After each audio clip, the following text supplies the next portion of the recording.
ముందుగా నా యొక్క నమస్కారాలు. నా పేరు అంజు, అమ్మపురం గ్రామం, మండలం నవాపేట్, జిల్లా మహబూబ్ నగర్. అయితే మాకు ప్లాట్ ఉండే ఏడ అమ్మపూరు మన ట్రాన్స్ఫారం దగ్గర.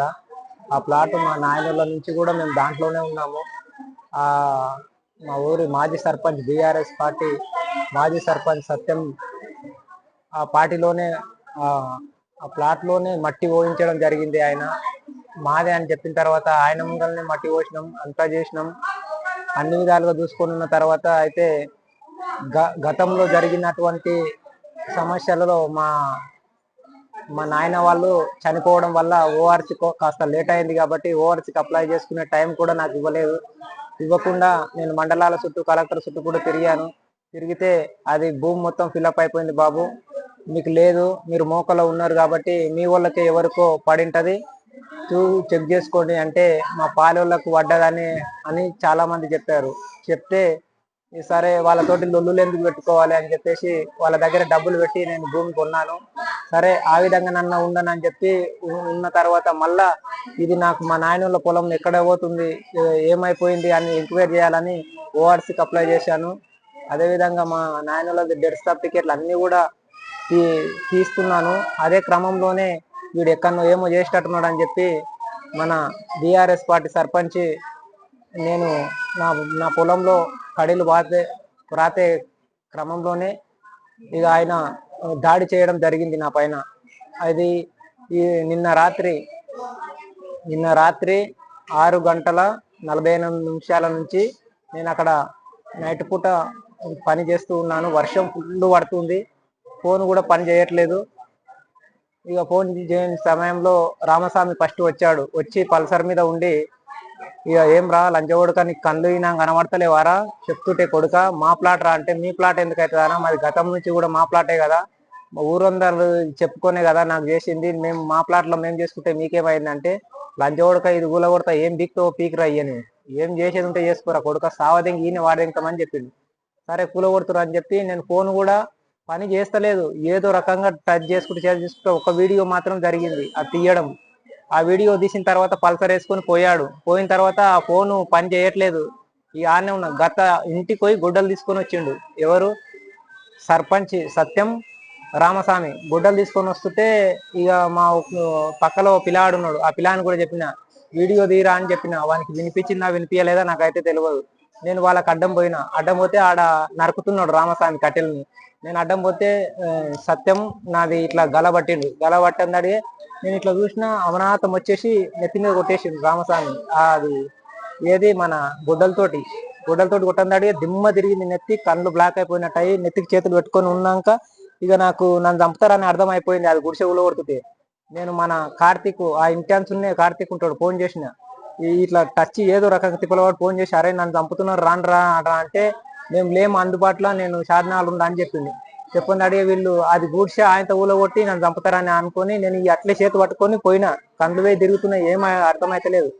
ఇంటికి పోయి చూసుకుంటే మా షాప్ కాడికి పోయి ఇట్లా చూసుకునే ఆలోచన లేదు, మొత్తం బ్లడ్ మొత్తం కారిపోతుంది మొత్తం. ఆ వానలో నాకు బ్లడ్ కూడా కనిపించలేదు, నేను నీళ్ళు అనుకున్నా ఇక. కానీ ఆ విధంగానే మేము వచ్చి పోలీస్ స్టేషన్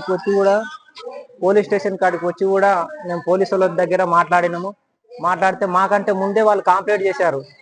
ఏమని చేసిరో మాకైతే తెలియదు. కానీ ఈ బీఆర్ఎస్ పార్టీ సత్యం రామస్వామి ఇద్దరు, బీఆర్ఎస్ పార్టీ అనుచరు రామస్వామి వాళ్ళిద్దరు కంప్లైంట్ చేస్తే నేను పోయిన తర్వాత మన ఎస్ఐ సార్ చూసి అరే ఎవరు కొట్టిర్రా నిన్నంటే, పలానా వ్యక్తులు కొట్టిండ్రు సార్ అంటే, కేసు చేస్తపో వాళ్ళ మీద, నువ్వైతే హాస్పిటల్ చూసుకోపో అంటే వాళ్ళు చెప్తారు పోలీసు వాళ్ళకి, వీడు కుంకుమ చల్లుకొని వచ్చిండు సార్, యాక్టింగ్ ఫుల్ చేస్తాడు, వీడి మాటలు నమ్మకండి అన్నాడు. మేము ఏ విధంగా చెప్పాలి సార్, దయచేసి వాళ్ళకి శిక్ష పడేలా చూడండి సార్. ఎస్ఐ సార్ గారు మీకు మరీ దండం పెడుతున్నాను, మమ్మల్ని ఆలోచించండి సార్ ఒకసారి. మా పేద రైతులు ఎక్కడికి వెళ్ళాలి సార్, ఇట్లా దాడులు చేసి చంపుతుంటే మేము ఏమైపోవాలి సార్. నాకు ఇనంగా న్యాయం జరగకపోతే ఎస్పీ తానికి పోతా, డిఎస్పీ తానికి పోతా, ఐజీ తానికి కూడా పోతా, దేనికైనా సిద్ధమే. వాళ్ళకు శిక్ష పడాల్సిందే, నా ప్లాట్ నాకు రావాల్సిందే. దయచేసి మీ అందరిని వేడుకుంటున్నా, నాకు న్యాయం జరిగేలా చూడండి. ఆ ప్లాట్ ఎప్పటికెంచి మీకు ఆ ప్లాట్ వారసత్వం నుంచి ఉంది, మన రికార్డ్ లో కూడా చూసుకోండి, మా పెద్దనాయనల పేర్లు ఉన్నాయి. కాకపోతే 2002లో మా పెద్దనాయన వాళ్ళు చనిపోవడం జరిగింది. ఆ పట్టనేమో 2005లో పట్టలు వచ్చినాయి ప్రతి ఒక్కరికి. పట్టలు వచ్చే క్రమంలో మా పెద్దనాయన వాళ్ళు చనిపోయారు కాబట్టి అది ఓఆర్సీ తీసుకోవడం కాస్త లేట్ అయింది. ఆ విధం నుంచే జరిగింది. ఓఆర్సీకి అప్లై చేసే టైం కూడా నాకు ఇవ్వలేదు. వాళ్ళు నన్ను టైం ఇవ్వలేదు. ఆ ప్లాట్ నుంచి వాడిని ఎలా ఎగొట్టాలి, మేము దాంట్లో కబ్జాలో కూర్చోవాలి, వాడి తర్వాత వచ్చిన తర్వాత చూసుకుందామనే ప్లాన్ తోటే వాళ్ళు మొదలు పెట్టింది, ఇది చేసింది. మీకు నెత్తిని ఎవరు బల కొట్టారు? రామస్వామి గొడ్డలు తీసుకొని బలంగా కొట్టిండు. ఇట్లా నరకడానికి వచ్చిండా ఎట్టొచ్చిండు కానీ ఉల్టా కొట్టిండు ఆయన. నాకు ఇట్లా పచ్చలాగా పడ్డది, అట్లే ఇట్లా నెత్తి మీద ఇట్లే పట్టుకున్నా. ఇక అంతే. ఇక ఈయన్ని ఫస్ట్ ఇప్పుడు నేను కొడుతుంటే నువ్వు తప్పించుకున్న ప్రయత్నం చేయాలి కదా. నన్ను పట్టుకున్నాడు కదా గల పట్టుకున్నారు సత్యం, సర్పంచ్ సత్యం పట్టుకున్నాడు. పట్టుకుందాడి నేను ఇట్లా చూసినగా వచ్చిండు, కొట్టిండు. కొట్టందాడి ఇక నేను నెత్తి పట్టుకున్నా, నన్ను వదిలేసిండ్రు. అది నరుకుతుండ్రు ఈ కట్టెలు. నరికిన తర్వాత అయిపోతాం దా వాళ్ళ సంగతి అంటని చెప్పింది. దయచేసి ఆ రోజు నేను వినంగా ఇంటికి వెళ్ళకపోతే నన్ను చంపి ఆ కాలువలనే వేస్తుండ్రు. నా పిల్లలు ఏమైపోతుండ్రు, 5 మంది పిల్లలు ఏమైపోతుంది. దయచేసి వాళ్ళకి శిక్ష పడాలి. నేను వాళ్ళ అక్కను, మా వాళ్ళు 3 అన్నదమ్ములు, మా నాయన వాళ్ళు 3 అన్నదమ్ములు. వాళ్ళదే జాగిరి, మా తమ్ముళ్ళు సంపాదించలేరు. వాళ్ళ మీద పట్టుంటే ఏమన్నారంటే ఇంతకు ముందు మీరు ఇది కబ్రా చేసుకుంటే మీదే అవుతుంది, కబ్రా చేసుకోవాలి అని చెప్పారు. చెప్తే సర్పంచ్ చెప్పిండు, సత్యం చెప్పి కొన్ని రోజుల కింద చెప్పిండు. మేము కూడా అక్కడ ఊళ్ళో నన్ను ఇచ్చిండ్రు, అక్కడ ఉన్నా చూసి సరే అట్లా అంటుండ్రు కదా, మరి ఇప్పుడు మా కాడికి అయితే మేము మట్టి పోసుకుంటాము, మాకు ఇడుగుండి అంటానంటే సరే అని అప్పుడు కాంప్రమైజ్ అయ్యి ఇక మట్టి పోసిండు. మా తమ్ముడు ఆంజనేయులు మట్టి పోసిన తర్వాత ఓ 15 ట్రిప్పులు దాకా పోసినప్పుడు అప్పుడు ఏమనలేరు. ఏమనుకున్నాక నిన్న కట్టెలు అవన్నీ తెచ్చిండు. వాడిని ఎటనో బతుకుదామని తెచ్చుకొని కట్టెలు పాతి అది అంతా మీన కప్పుకుందాం కాగితం ఇట్లా అని ఏదో చాయ్ కొట్టు పెట్టుకుని బతుకుదామని చూస్తే ఇంకా ఈ అవతల ఆనవాడదు. రాత్రి ఆనవాడేసరికి ఇంకా ఏమైందంటే మేము 8 అయింది. 8 లోపు మేము చూసుకోలేము ఫోన్. మా పిల్ల రాస్తుంటే ఇంకో బిడ్డ ఉండి అమ్మా ఫోన్ మాట్లాడుతున్నావా అంటానంటే మాట్లాడతలేనమ్మా, నేను ఆ చెల్లెలు రాస్తుంది అంటే ఒకసారి మా అమ్మకి ఏమైందో చూడమ్మా అంటాను.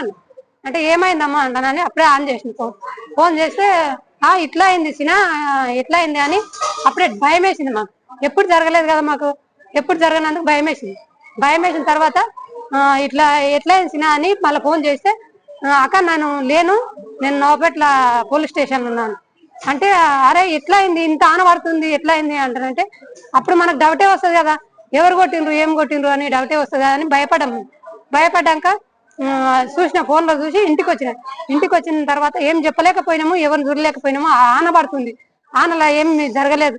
ఇక అవతల మేము ఏమి అనుకోకుండా మేమే కుళ్ళుకున్నాము.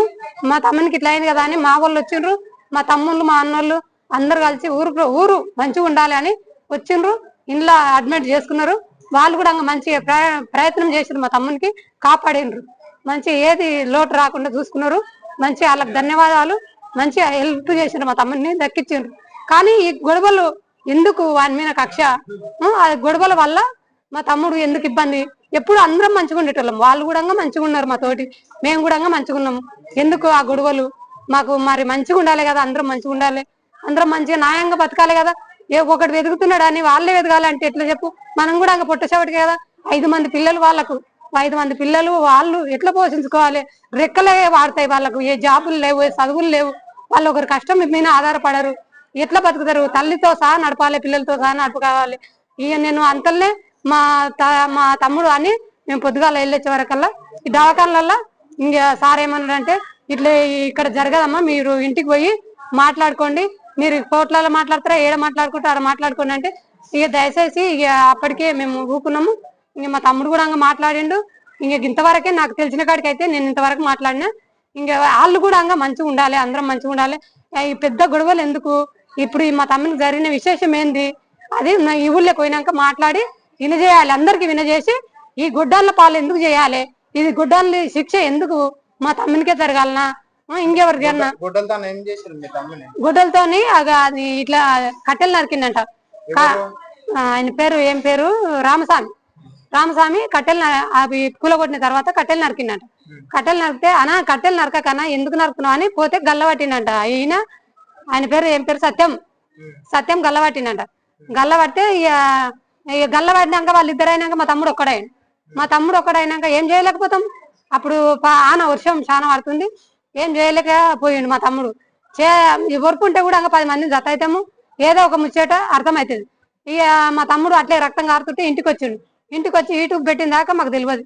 యూట్యూబ్ పెట్టినాకనే అందరికి తెలిసినపాటికి ఈ పోలీస్కి వచ్చినాక వాళ్ళు సరే వీడికి అంబులెన్స్ పంపిస్తాము, పోండి మాబ్నార్ పోయి మీరు చూపించుకుపోండి అంటే ఇక్కడ వచ్చినాక మాకు హెల్ప్ చేసిండ్రు. సార్ వాళ్ళకు కూడా ధన్యవాదాలు. మంచిగా మా తమ్ముడు మాకు దక్కిండు. మాకు కానీ ఇది ఇంతకే మేము ముగిస్తున్నాము. మాకు ఈయన చేసేటట్టు మాకు ఏదో ఒక న్యాయం జరగాలి, దానివల్ల ఏదో ఒక న్యాయం జరగాలి. రాజు ఏమైందంటే ఇంతకు ముందుకు సర్పంచే ఉండి దగ్గర ఉండి ఆ ప్లాట్ జాగా మాదే ఉండే, ఆ జాగా మాదే ఉంటే ఆయననే దగ్గర ఉండి మొరం పోస్తుంటే కూడా అప్పుడు ఏమన్నా ఆయన దగ్గర ఉండి ఆయననే అన్ని చేయించిండు. ఇంతకుముందు మళ్ళా సెకండ్ టైం కూడా ఒకసారి మొన్న కూడా ఒకసారి మొరం పోపిస్తే కూడా చూసి కూడా ఏమనలేడు. ఏమనకుండా కూడా మనం నిర్ణయం చేసినామంటే మేము సరే ఏదన్నా ఒకటి పెట్టుకుందామని చెప్పి బతుకు ఏదో బతుకుదామని చెప్పి ఏదో ఇట్లా చాయ్ బండ టీ స్టాల్ ఏదో టిఫిన్ సెట్లాగా పెట్టుకుందామని ఆడ నిన్న కట్టెలు వేసుకొచ్చి అది మొత్తం సాఫ్ చేసుకొని కట్టెలు వాడుకొని అది మొత్తం షెడ్ లాగా వేసుకుంటుంటే వీళ్ళు వచ్చి దాడి రామస్వామి సత్యం ఇద్దరు వచ్చి మా మామ మీదకి దాడి చేసిరు, కొట్టారు. ఇంటికి పోయి గొడ్డలు తీసుకొచ్చి కట్టెలు నరకడం, ఆ గొడ్డలతో కొట్టడం, నీటి వాళ్ళు తెగడం అవన్నీ వీళ్ళిద్దరు చేసారు. ఇద్దరు కలిసి కొట్టారు మా మామని. ఇద్దరు న్యాయం మీరే చెప్పాలి. మరి మీ వ్యాపారం అభివృద్ధి కావాలని కోరుకుంటున్నారా? అయితే వెంటనే క్యూనస్ ని సంప్రదించండి. Schools, colleges, banks, shops, office promotions, land promotions, political promotions, restaurant promotions, hospital promotions, పుట్టినరోజు వేడుకలు, శుభకార్యాలు, వ్యాపారాలు ఏవైనా, సందర్భం ఏదైనా ఇప్పుడే క్యూనస్ ద్వారా తెలియజేయండి. మీ వ్యాపారాన్ని అభివృద్ధి చేసుకోండి.